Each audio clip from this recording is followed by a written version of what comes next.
जय हिंद दोस्तों, कैसे हैं आप सब। दोस्तों आज हम उत्तर भारत के सबसे लोकप्रिय स्थान यानी कि शिमला की बात करने जा रहे हैं। जी हां दोस्तों, अगर आप भी शिमला घूमने जाने का प्लान बना रहे हैं तो यह वीडियो आपके लिए बहुत ही यूजफुल होने वाली है, क्योंकि आज की इस वीडियो में मैं आपको शिमला ट्रिप की कंप्लीट जानकारी देने वाला हूं।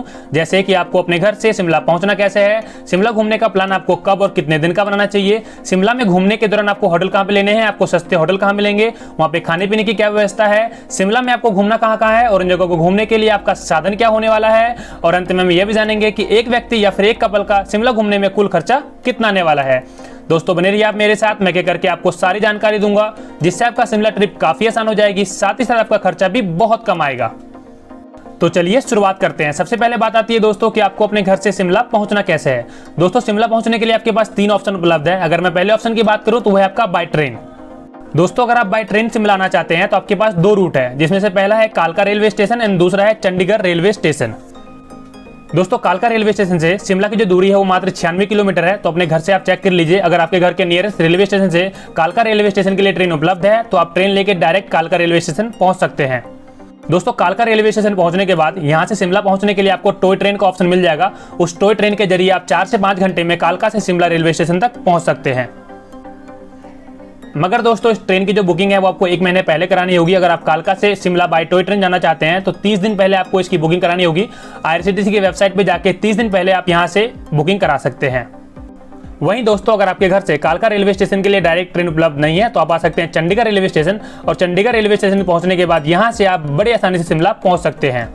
दोस्तों चंडीगढ़ रेलवे स्टेशन पर उतरने के बाद वहां से आपको आना होगा Chandigarh sector 43 ISBT bus terminal, जो कि चंडीगढ़ रेलवे स्टेशन से मात्र 20 किलोमीटर की दूरी पे है। और इस 20 किलोमीटर की दूरी तय करने के लिए वहां पे आपको टैक्सी का ऑप्शन मिल जाएगा, जो टैक्सी वाला आपसे 60 रुपए किराया लेगा और आपको चंडीगढ़ रेलवे स्टेशन से Chandigarh sector 43 ISBT bus terminal पे पहुंचा देगी।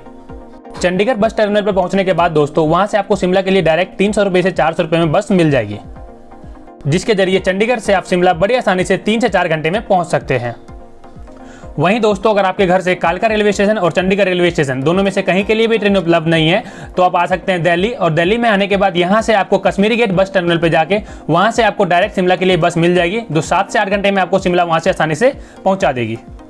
वहीं दोस्तों अगर मैं दूसरे ऑप्शन की बात करूं तो वो है आपका बाय फ्लाइट। अगर आप बाय फ्लाइट शिमला आना चाहते हैं तो शिमला का जो नियरेस्ट एयरपोर्ट है वो है आपका शिमला में ही, मगर शिमला का एयरपोर्ट जो है वो काफी छोटा है दोस्तों, तो हो सकता है कि आपके घर से शिमला के लिए डायरेक्ट फ्लाइट ना मिले। इस केस में आप आ सकते हैं चंडीगढ़ एयरपोर्ट, और चंडीगढ़ एयरपोर्ट पहुंचने के बाद यहां से बाय बस आप 3 से 4 घंटे में बड़ी आसानी से शिमला पहुंच सकते हैं। वहीं दोस्तों अगर मैं तीसरे ऑप्शन की बात करूं तो वह है आपका बाय रोड यानी बाय बस। दोस्तों अगर आप बाय रोड यानी बाय बस शिमला पहुंचना चाहते हैं तो देश के सभी बड़े बस टर्मिनल से आपको शिमला के लिए डायरेक्ट बस की सर्विस मिल जाएगी। तो अपने शहर के बस टर्मिनल पे जाके वहां से आप शिमला के लिए डायरेक्ट बस ले सकते हैं। और अगर आपके घर के बस टर्मिनल से शिमला के लिए डायरेक्ट बस उपलब्ध नहीं है तो आप दिल्ली पहुंच जाइए। दिल्ली पहुंचने के बाद यहां से आपको कश्मीरी गेट बस स्टैंड से शिमला के लिए डायरेक्ट बस मिल जाएगी, जिसमें 8 से 9 घंटे में आप बड़ी आसानी से शिमला पहुंच सकते हैं। तो ये तो बात थी दोस्तों कि आपको अपने घर से शिमला पहुंचना कैसे है, और अब हम शिमला पहुंच चुके हैं। सबसे बड़ा सवाल हमारे मन में आता है कि शिमला में आपको होटल कहाँ पे लेनी चाहिए और वहाँ पे आपको सस्ते होटल कहाँ मिलेंगे। दोस्तों शिमला में रुकने के लिए जो सबसे फेमस जगह है वो है आपका मॉल रोड। मगर दोस्तों मॉल रोड में जितने भी होटल हैं वो काफ़ी कॉस्टली है। कहने का मतलब ये है कि मॉल रोड में जितने भी होटल है वो 2000-3000 से स्टार्टिंग ही होती है। तो मेरा सजेशन रहेगा कि आप मॉल रोड में स्टे ना बनाएं। मॉल रोड से करीबन आधे किलोमीटर पहले ही आपको कई सारे होटल के ऑप्शन मिल जाएंगे, तो वहाँ पे आप अपना स्टे बना सकते हैं। मॉल रोड से आधे किलोमीटर पहले आपको 500 रुपये से होटल मिलना स्टार्ट हो जाएगा, 800-1000 रुपये तक में वहाँ पे आपको अच्छे से अच्छे होटल मिल जाएंगे। वहीं दोस्तों अगर आप एक बजट ट्रैवलर हैं और आप इससे भी सस्ता स्टे चाहते हैं तो वहां पे आपको धर्मशाला का भी ऑप्शन मिल जाएगा। जी हां दोस्तों, शिमला में धर्मशाला भी बना हुआ है, तो धर्मशाला में जाके अपना स्टे बना सकते हैं। उसमें आपको 200 रुपये से लेकर 400 रुपये तक में अच्छे से अच्छे स्टे मिल जाएंगे। वहीं दोस्तों साथ ही साथ अगर मैं शिमला में खाने पीने की बात करूं तो शिमला में खाने पीने के लिए आपको कोई भी समस्या नहीं आने वाली है, क्योंकि शिमला में आपको हर प्रकार का फूड उपलब्ध हो जाएगा, चाहे वो नॉर्थ इंडियन हो या साउथ इंडियन। वहीं अगर मैं यहाँ पे खाने पीने की कॉस्ट की बात करूं तो 100 रुपये से यहाँ पे थाली स्टार्ट होता है। 150 से लेकर 200 रुपये तक में यहाँ पे आपको वेज या नॉन वेज दोनों थालियां उपलब्ध हो जाएंगे। तो ओवरऑल दोस्तों ये है कि शिमला में आपको खाने पीने के लिए कोई भी चिंता करने की आवश्यकता नहीं है। चलिए दोस्तों अब बात कर लेते हैं शिमला घूमने का सबसे अच्छा समय कौन सा रहने वाला है और शिमला घूमने का प्लान आपको कितने दिन का बनाना चाहिए। दोस्तों अगर आप शिमला में बर्फबारी यानी कि स्नोफॉल को एंजॉय करना चाहते हैं तो आपके लिए जो सबसे अच्छा समय रहेगा वो रहेगा दिसंबर, जनवरी एंड फरवरी का। अगर आप बर्फबारी यानी कि स्नोफॉल को एंजॉय करना चाहते हैं तो दिसंबर, जनवरी, फरवरी के बीच आप यहाँ पे आ सकते हैं। मगर दोस्तों आपको इस बात का ध्यान रखना होगा कि ये मेन सीजन होता है और ये पीक सीजन होता है, इसलिए यहाँ पे उस समय आपको काफ़ी ट्रैफिक और यहाँ की चीज़ें काफ़ी महंगी मिलेगी। तो अगर आप भीड़ भाड़ और ट्रैफिक से बचना चाहते हैं और सस्ते में शिमला घूमना चाहते हैं तो पीक सीजन को आप अवॉइड कर सकते हैं। पीक सीजन के अलावा आप शिमला घूमने कभी भी आ सकते हैं, आप आसानी से घूम के जा सकते हैं। वहीं दोस्तों अगर मैं ये बात करूं कि शिमला घूमने का प्लान आपको कितने दिन का बनाना चाहिए, तो शिमला घूमने का प्लान आप 2 दिन का बना सकते हैं। 2 दिन आपके लिए सफिशिएंट रहेगा पूरी शिमला को एक्सप्लोर करने के लिए, जिसमें से पहले दिन आपको शिमला के लोकल साइट सीइंग पे विजिट करना है और दूसरे दिन आपको कुफरी विजिट करनी है। चलिए दोस्तों अब बात कर लेते हैं शिमला में आपको कैसे कैसे और कौन कौन से जगहों पे घूमना है और उन जगहों को घूमने के लिए आपका साधन क्या होने वाला है। हमारा सबसे पहला स्थान रहने वाला है दोस्तों मॉल रोड। तो दोस्तों आप सबसे पहले मॉल रोड को एक्सप्लोर कर सकते हैं। मॉल रोड में एक क्रिस्टल चर्च भी बना हुआ है जो कि ब्रिटिश के समय ही बनाया गया था। आप मॉल रोड के इस चर्च में भी जा सकते हैं। स्पेशली अगर आप शाम के समय इस चर्च को घूमने के लिए जाते हैं और शाम के समय आप मॉल रोड को एक्सप्लोर करते हैं तो आपको बहुत ही आनंद आने वाला है। इसके साथ साथ दोस्तों मॉल रोड के बगल में ही एक लक्कर बाजार भी है जहाँ पे आपको लकड़ियों से बने काफी सारे हैंडक्राफ्ट देखने को मिल जाएंगे। तो वहाँ पर जाकर भी आप कुछ समय बिता सकते हैं, चीजों को देख सकते हैं और खरीद सकते हैं। ओवरऑल दोस्तों मॉल रोड एक काफी अच्छा लोकेशन है। स्पेशली अगर आप वहाँ पे शाम को समय जाते हैं तो शाम के समय आपको वहाँ पे काफी आनंद आने वाला है। शाम के समय आप वहाँ पे फोटोग्राफी और वीडियोग्राफी भी कर सकते हैं। चलिए दोस्तों मॉल रोड को घूमने के बाद निकलते हैं अपने अगले स्थान की ओर जिसका नाम है स्कैंडल पॉइंट। दोस्तों ये स्कैंडल पॉइंट भी मॉल रोड के पास ही बना हुआ है जो कि फेमस है आपका सनसेट और सनराइज के लिए। तो अगर आप सनसेट तथा सनराइज का लुत्फ उठाना चाहते हैं, उसको देखना चाहते हैं तो आप इस जगह पे जाके फोटोग्राफी तथा वीडियोग्राफी भी कर सकते हैं। यह एक काफी अच्छा लोकेशन है। स्कैंडल पॉइंट को घूमने के बाद दोस्तों आप निकल सकते हैं अपने अगले स्थान की ओर जिसका नाम है Indian institute of advance study, जिसको राष्ट्रपति भवन भी कहा जाता है। दोस्तों यह एडवांस स्टडी सेंटर ब्रिटिशर के समय ही बनाया गया था, जिसमें एंट्री करने के लिए आपको 50 रुपए का एंट्री टिकट लेना पड़ता है। साथ ही साथ इसके अंदर एक म्यूजियम भी है जिसके अंदर आपको ब्रिटिशर से जुड़े काफी सारे सामग्री देखने को मिल जाएंगे। तो आप यहाँ पर जाकर भी कुछ समय बिता सकते हैं, घूम सकते हैं इस पूरे इंस्टीट्यूट को। इसके अलावा दोस्तों अंदर आपको एक गाइड भी दिया जाता है जो गाइड आपको हर एक चीज के बारे में बताता है। तो आप यहाँ पर जाकर भी कुछ समय बिता सकते हैं और निकल सकते हैं अपने अगले स्थान की ओर जिसका नाम है झाकू टेम्पल। दोस्तों इस झाकू टेम्पल में 800 फीट ऊंची हनुमान जी की भव्य प्रतिमा आपको देखने को मिलेगी जो कि शिमला में काफी दूर दूर से भी दिखाई देने लगता है।